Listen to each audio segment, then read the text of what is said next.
Hello বন্ধুরা, আজকে আমরা মানিকগঞ্জ জেলার সাটুরিয়া উপজেলায় বিখ্যাত গোবিন্দ রাম প্রাসাদ ঘুরে আসব। চলুন বন্ধুরা, আমরা ভিতরের দিকে অগ্রসর হই।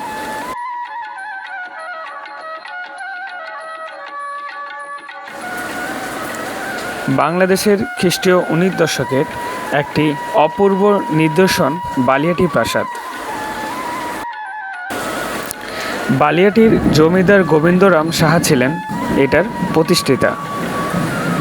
তিনি ছিলেন খ্রিস্টীয় 18 দশকের মাঝামাঝি সময়ের পূর্বের একজন বড় মাপের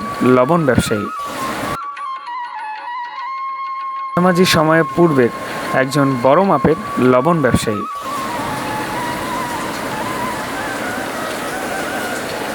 দুঃখীরাম, পণ্ডিতরাম, আনন্দরাম এবং গোলাপরাম নামে 4 পুত্র রেখে তিনি প্রয়াত হয়েছিলেন।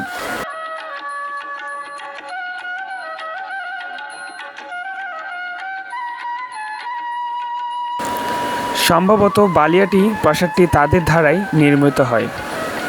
প্রায় 5.88 একর জমির উপর বিস্তৃত এই নিদর্শনটি বিভিন্ন পরিমাণ ও আকৃতির 2 শতাধিক কোঠা ধারণ করেছে।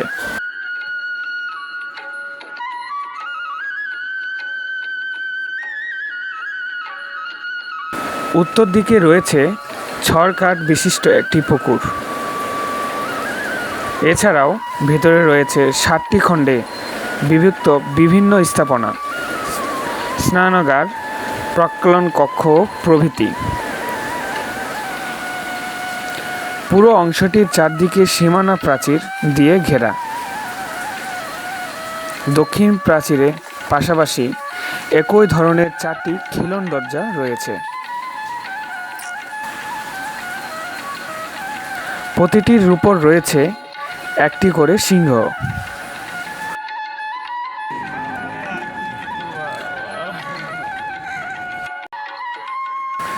স্থাপনার সমূহ আকর্ষণীয় দিক হল সারিবদ্ধ বিশাল আকৃতির কঠিন থিয়াম, লোহার বিম,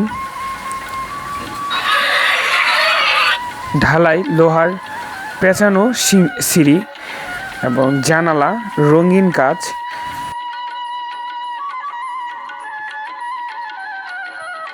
কক্ষের অভ্যন্তরীণ বিশাল আকৃতির বেলজিয়াম আয়না, কারুকার্যিত দেওয়াল ও মেঝে ঝাড়বাতি ইত্যাদি।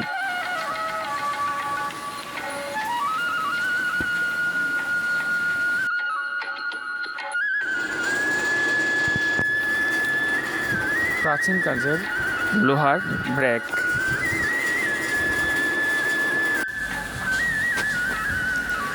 বালিয়াটি প্রাসাদটি বর্তমানে সংস্কৃত বিষয়ক মন্ত্রণালয়ের আওতাধীন প্রদত্ত অধিদপ্তর কর্তৃক 1968 সনে অ্যান্টিকুয়েট অ্যাক্টের 14 ধারায় 1976 সনে সংশোধিত এই আওতায় সুরক্ষিত ও সংরক্ষিত হয়েছে। পশ্চিম দিক থেকে দ্বিতীয় স্থাপনাটির দ্বিতীয় একটি অংশ জাদুঘর ও সংস্কৃতির বিভিন্ন প্রাচীন নিদর্শন পরিদর্শন হচ্ছে।